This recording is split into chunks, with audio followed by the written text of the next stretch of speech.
माया मुग्ध जीवेरिनाहि स्वतः कृष्ण ज्ञान जीवे कृपाय कैला कृष्ण वेद पुराण। भुलक्कड़ जीवों या बद्ध जीवों ने परमेश्वर के साथ अपने संबंध को भुला दिया है। कौन है भुलक्कड़ जीव? जो भगवान का चिंतन नहीं करते हैं, जो भगवान की आराधना नहीं करते हैं, या फिर कहा जाए जो नास्तिक हैं। यदि ऐसा कहा जाए तो गलत नहीं होगा, और वे सब भौतिक कार्यों के विषय में सोचने में मग्न हैं। समझिएगा, इस भौतिक संसार में हमें किसकी आवश्यकता है? वस्त्र, अच्छे से अच्छे वस्त्र, अच्छा से अच्छा मकान और स्वादिष्ट से स्वादिष्ट भोजन, और एंजॉय करना, घूमना, मस्ती करना, हंसना, ये भौतिक संसार की आवश्यकता है। जो सिर्फ इसी के लिए जीता है, उसके लिए भगवान क्या कहते हैं? श्रीमद् भागवत गीता से संबंधित है। समझिएगा, इनकी चिंतन शक्ति तो आध्यात्मिक आकाश और मोड़ने के लिए कृष्ण द्वैपायन व्यास ने प्रचुर वैदिक साहित्य प्रदान किया है। सर्वप्रथम उन्होंने वेद के 4 विभाग किए। कितने वेद हैं? 4 वेद। 4 वेद हैं।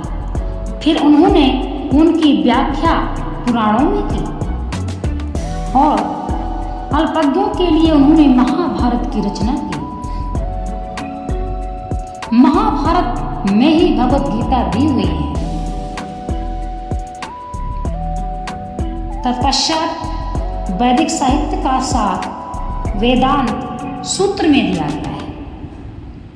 भावी पथ प्रदर्शन के लिए उन्होंने वेदांत सूत्र का सहज भाष्य भी कर दिया, जो श्रीमद् भागवतम कहलाता है। ये सब कुछ हमारे लिए है। हम अल्पज्ञ हैं, तुच्छ हैं। ये सब कुछ हमारे लिए है। हमें पढ़ना चाहिए और अनुसरण करना चाहिए।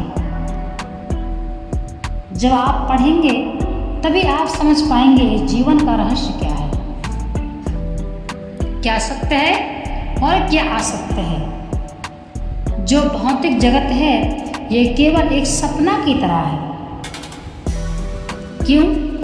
जिस प्रकार से रात बीतने के बाद सपना समाप्त हो जाता है, उसी प्रकार से हमारी उम्र बीतने के बाद यह संसार हमारे लिए समाप्त है। इसे कहते हैं भौतिक जगत का सपना, जिसमें हम और आप सभी जी रहे हैं। हमें इन वैदिक ग्रंथों के अध्ययन में अपना चित्त लगाना चाहिए। मान लीजिए हम मनुष्य गृहस्थ में हैं, हमको सभी कुछ देखना है, परंतु ऐसा भी तो नहीं कि सिर्फ भौतिक जीवन में ही जीते रहें। क्या बिल्कुल समय नहीं जो भगवान के नाम का चिंतन कर सके? 24 घंटा, रात्रि और दिन का मिलाकर 24 घंटा होता है। 24 घंटा में क्या 24 मिनट भी नहीं जो हम एकांत में बैठकर पूर्ण भाव भगवान को देकर भगवान के नाम का चिंतन कर सके? पत्र पत्रिकाएं तथा अन्य संसारी साहित्य को पढ़ने में ध्यान लगाते हैं, उसी तरह हमें भी व्यास के द्वारा प्रदत्त साहित्य के अध्ययन में ध्यान लगाना चाहिए। बच्चे फोन देखने में व्यस्त हैं, माता पिता फोन देखने में व्यस्त हैं, कॉमेडी देखने में व्यस्त है दुनिया। थोड़ा आध्यात्मिक में जाइए। आध्यात्मिकता ही इंसान का सही पहचान है, बच्चों को भी और स्वयं को भी। यह सब मनुष्य को समझने के लिए बनाया है। इस प्रकार हम मृत्यु के समय परमेश्वर का स्मरण कर सकेंगे। आप जानिए, जब व्यक्ति को, आपने कहावत सुनी होगी, दुख में सुमिरन सब करे, सुख में करे न कोई। जब व्यक्ति के ऊपर संकट आता है, कोई परेशानी होती है, कोई काम नहीं बनता, बनते बनते बिगड़ जाता है, तब व्यक्ति भगवान भगवान चिल्लाता है। कब? जब जब सारी जगह से हार हो जाती है, तब सिर्फ भगवान बचते हैं। और भगवान को दोष दिया जाता है कि भगवान हमारी सुनते नहीं हैं। तो ऐसा नहीं करना चाहिए। प्रारंभ में ही भगवान को पुकारिए, जिस प्रकार से द्रौपदी ने भगवान श्री कृष्ण को पुकारा। परंतु देर से पहले द्रौपदी सभा में भीष्म पितामह गुरुओं से सहायता मांगती रही। इसके पश्चात द्रौपदी ने भगवान को पुकारा। जब द्रौपदी ने भगवान को पुकारा, तब भगवान तुरंत आ गए। और जब तक द्रौपदी ने भगवान को नहीं पुकारा, तब तक भगवान नहीं आए। द्रौपदी भगवान को जैसे ही पुकारी, वैसे ही भगवान आकर के द्रौपदी की चीर बढ़ा दी। रुक्मणी जी कहते हैं, भगवान आप देर कर रहे हैं, आप क्यों नहीं जा रहे हैं? तो भगवान कहते हैं, रुक्मणी रुक जाओ, अभी द्रौपदी को हमारी आवश्यकता नहीं, अभी द्रौपदी हमें नहीं बुला रही है। जब द्रौपदी को लगा कि यहाँ कोई हमारा साथ देने वाला है ही नहीं, तब द्रौपदी ने एक बार भगवान कृष्ण को पुकारा। क्या भगवान कन्हैया तुम्हें याद नहीं?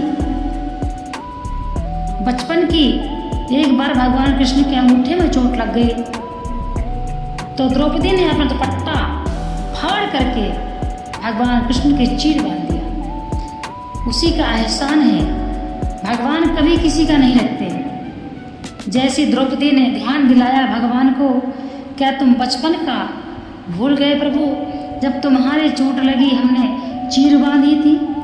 भगवान तो दीन दयाल है, भगवान तो भक्त वत्सल है।